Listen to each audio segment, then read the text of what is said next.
to understand it, you need to get under the skin of it. And when you relax and explore and spend time here, it shows itself. That's the magic of this place.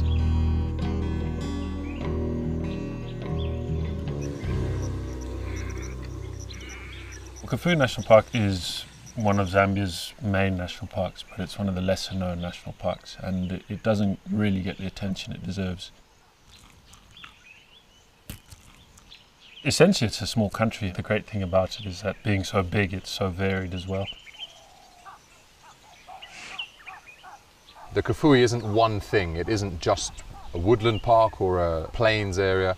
It's a bit of everything, and those different habitats is why we have such diversity of wildlife and bird life.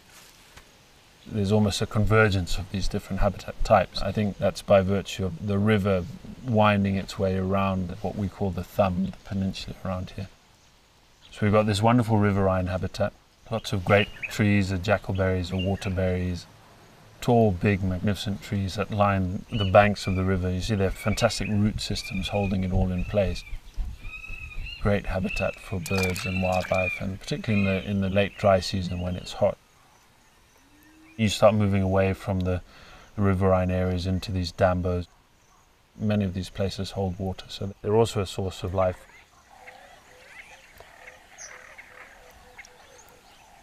That gives way to patchy Miombo woodland, which is one of the main habitat types of the park.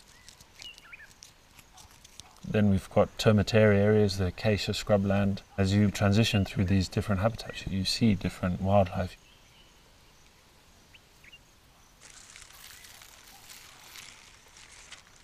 The Kafue is known for its diversity of antelopes.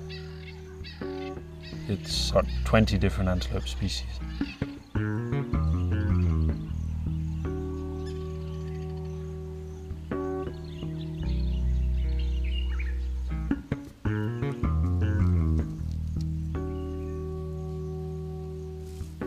The diversity of antelopes is special. It's a great place for birding as well. The park's got 499 recorded bird species. We're trying to get up to that 500 mark. Sitting in the camp, we've ID'd over 160. The general game is just fantastic. The large carnivores. Cheetah is a cat that a lot of people know about, but not much is known of them in Zambia. The Kafue, along with a small national park further west in Liuwa, is the only park with a viable population of cheetah. And then, of course, the lions have been an absolute success story. Coming into this area and exploring it, we knew of 2 lions, and we now know of over 24.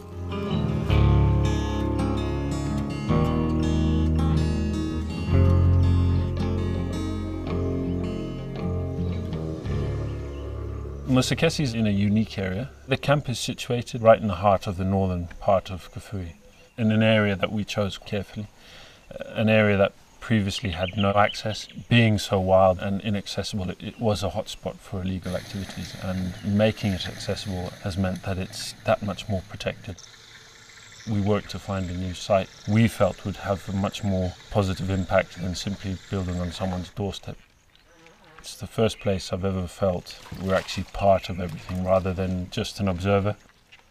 When you approach the lagoon here, you're not too sure what to expect, and it's a bit of woodland, a bit of grass, and then all of a sudden it opens up and you see the elephant and you see hundreds and hundreds of puku and the impala and the associated predators that hang around because of that.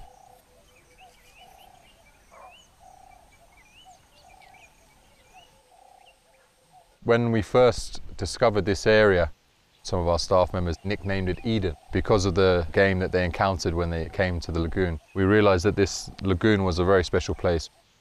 Having the privilege of being in this area without any other vehicles or boats, you really feel that remoteness, and that sense of adventure is tangible. We liaise closely with the Zambia Carnival program, and we went out the other day and had this incredible encounter with cheetah and 3 cubs. These were unknown cheetah.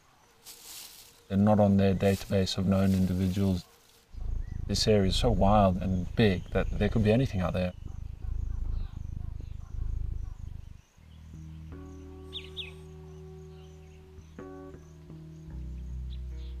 For us, a bush camp is small, it's intimate, it's personal. But you've got all the creature comforts. You have flushing loo, hot showers, good food. So we really want people to feel as if they are at home as well. But the focus is on what's happening out and about. The bush camp really is about the bush. We do encourage people to spend a bit of time in camp purely because the lagoon is a fantastic spot to sit and watch. There's so much going on down in the front of camp.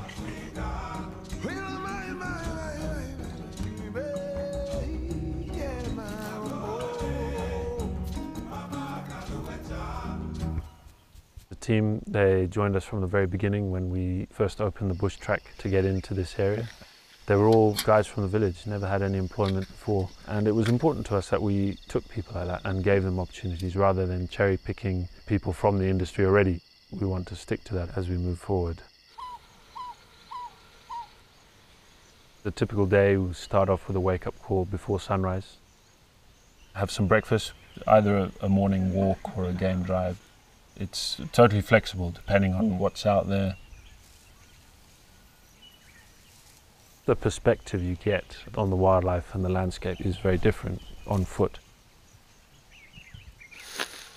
Being eye level with a herd of zebra is a totally different experience than from a vehicle.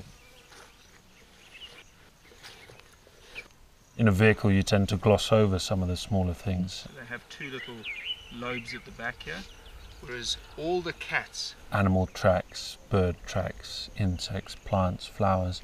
They believe that this is a story of your life. You are born and you die. There's so many interesting things to pick up on and see on a walk. We're spoiled when we're out in the vehicles, we're the only people around. The magic of that is when you do find something, you can spend as long with it as you like. It's a wonderful area for game driving in because we've got such a variety of habitats. The reward of finding something on your own and being able to spend time with it is magnificent. The Kafue is an entirely Zambian river. It's roughly 1,000 miles long. It enters the park in the very northeastern corner and it runs through the park for about 250 kilometers. It's very different to the Zambezi or the Luangwa or any other Zambian rivers. It's crystal clear, it's very slow moving, so you can just turn off your engine and drift.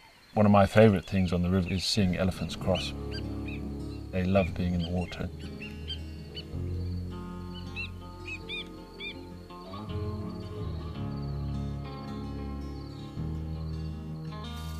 It's a really intimate river. You drift slowly and you see wildlife on that bank, you can see wildlife on the opposite bank.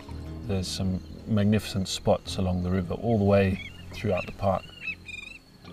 The light, the reflections, the skimmer colonies, it's a photographer's dream.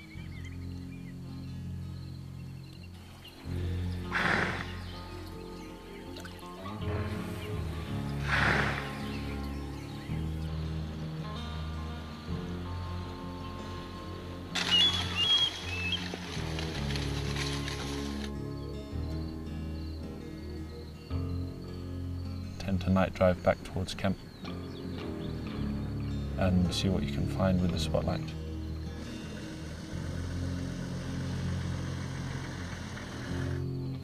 And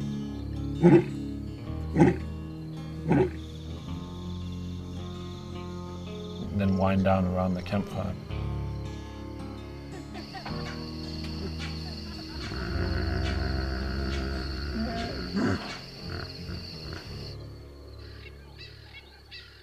Moving forward, the plans are to enhance resource protection of the area, anti-poaching, fire protection.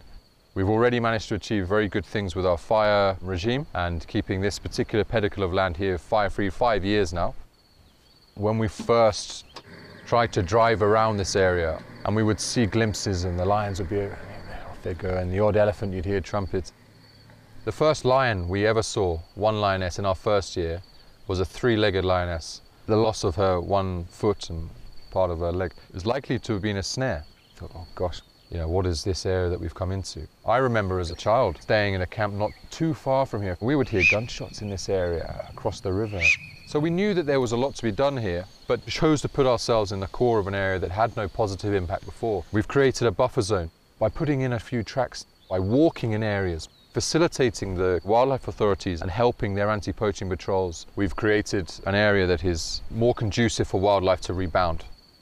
Just one look at the Eden Lagoon, we can see hundreds and hundreds of animals.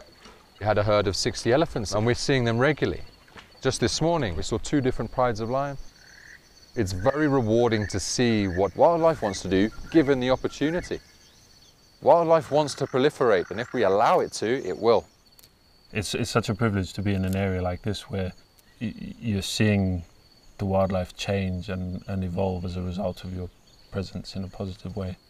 It's always a treat to go out every day not knowing what you're going to see. Having guided for almost 15 years, it's still so exciting every day to go out. That's what Musekese is about. If you've got the slightest interest in wildlife, wilderness, and just being away from civilization, then you'd love it.